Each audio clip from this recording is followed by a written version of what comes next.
Yep. And Father, if you could just state your name and the church that you're from. I'm Father Michael Becker. I am presently the rector of the college seminary here in Minnesota, St. John Vianney College Seminary at the University of St. Thomas. Okay. And so why did you come out here today? Well, I came out here, I feel privileged to represent the Catholic Church and our own Archbishop to speak on behalf of marriage between one man and one woman, which is a fundamental building block of our culture and something that is a treasure that we should protect and promote. And what is the main reason that you think that lesbian and gay people shouldn't be able to get married? Well, I would support them in friendships and certainly in the good that they could do for each other in service. But to give them marriage would, in effect, harm the dignity of marriage in general and culture, and putting children in the families with gay couples and then teaching the children in the schools that the kind of sexual acts that are done by homosexual people are just fine and normal, that would harm children in the future. You used a phrase that I didn't get down. You said instrumentalities, or you talked a lot about that in your speech. Can you talk a little bit about? Sure, I can. I think our culture has lost its sense of the dignity of the person, and especially as promoted in individual sexual acts. That when a man and woman sincerely desire the completion of the other, when they desire their transcendence with God, when they desire their fruition from love, they're desiring a holy thing. Those things cannot be achieved in a homosexual union. You cannot have a full union of bodies and soul. You cannot have the fruition of children from love, and God is not in the sexual acts that they commit. So, we want to promote the dignity of the human person in every act and in totality, and we can't say that we promote dignity in totality when we don't in individual acts. You see, they're intimately wed. You have to love somebody individually in acts if you're going to love them overall. And if somebody, whether it's a heterosexual or a homosexual act, if we're using another person for pleasure, if pleasure reigns supreme and the personhood of the other, their dignity, is reduced in order for them simply to be an instrument, then we've dehumanized them. We have not respected their dignity. So that is to instrumentalize another. It's to say one person says, I'm going to use the other person for my pleasure, and I'm not going to aim for their fulfillment. And so why do homosexual sexual acts lack dignity? Well, if you want to get to the nuts and bolts of it, I mean, in the male homosexual world, I think the most heinous act is anal sex, okay?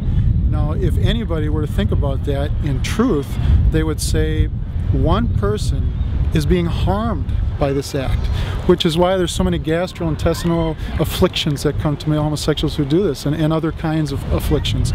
So, when you look at that individual act and you say, did God create that? No way.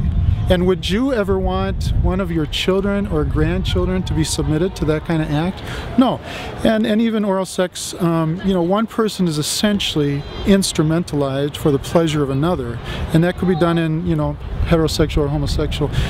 But in the traditional union of man and woman, where the bodies are truly united together, that is a beautiful union. That's a true union. So, and I feel sort of embarrassed, but yeah. So you're opposed to oral sex and anal sex in heterosexual relationships as well? Absolutely, yeah. Okay. I'm saying that the institution of gay marriage affects not just this couple, but affects children and grandchildren. And so how does it affect children? Because they're going to go to a school and they're going to open up a book in sex health education, and it's going to read that these kind of sexual relationships, homosexual relationships, are just normal, and these kind of sexual acts are just normal, and then they're going to go out and they're going to be harmed by that. So do you think that children who are exposed to homosexuality are more likely to choose to be homosexual?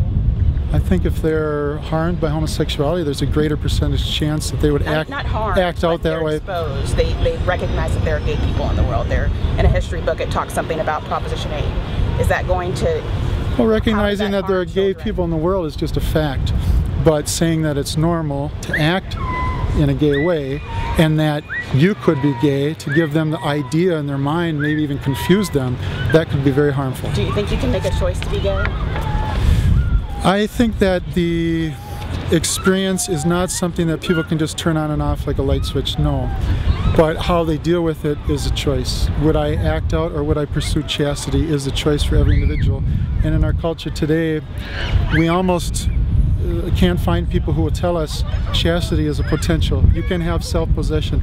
And I'd like to say to you that self-possession is an incredible gift, that the person who has it is the most happy, is the person without shame, because they can say yes to the good and no to the bad. And chastity is possible with God's grace. So for those who are out there who are struggling with pornography, for those who are out there struggling in multiple sexual relations and want to have a new life, chastity is possible, and it's precious. But so we don't make the choice to be gay, we're born gay. No, I don't think we're born gay, and if you ask any scientist, you will not find that there's evidence that we don't yet have it. That so gay doesn't begin at inception. I think the beginnings of the gay experience for many people, it does vary somewhat, because some people are abused when they're young, some people did not have good relationships with their parents when they're young, some people had bad experiences with peers.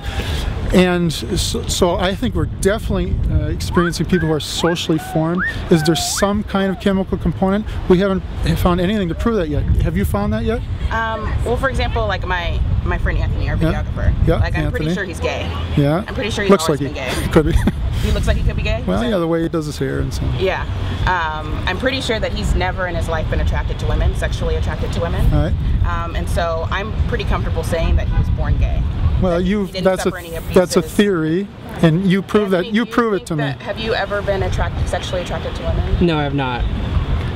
But that doesn't mean you were born that way, Anthony, does it? So what do you think happened to Anthony? Well, that's for Anthony to figure out. Do you think that you could choose to be gay? No, I'm not going to choose to be gay. Why can't you choose to be gay? But well, some people who are heterosexual could choose to engage in homosexual acts. Yes, actually they could. And in fact, I think if you interview lesbians, I remember seeing a study that 25% of them said they chose to be lesbian. So you could choose to be gay. You could choose to live the gay lifestyle. You could choose to be attracted to men. Some person could choose to... I'm asking you specifically. No, I'm not going to answer that question. I'm heterosexual and I'm happy with who I am. It's a silly question to ask me. Well, I mean, you're insinuating that to be gay is a choice, and I'm just wondering, if you couldn't choose to be gay, I couldn't choose to be gay, how could he choose to be straight? People can be wounded in life and then can operate out of that woundedness, and it can't necessarily change the woundedness in a day, turn it on and off. It may even take decades to heal it. But to say that a person is gay from birth is a theory. It's just as much a theory as to say that, you know, someone isn't. That homosexual thoughts? I am offended by your question, and I think we're going to end the interview. Okay. Because that was totally inappropriate. Okay. Thank you.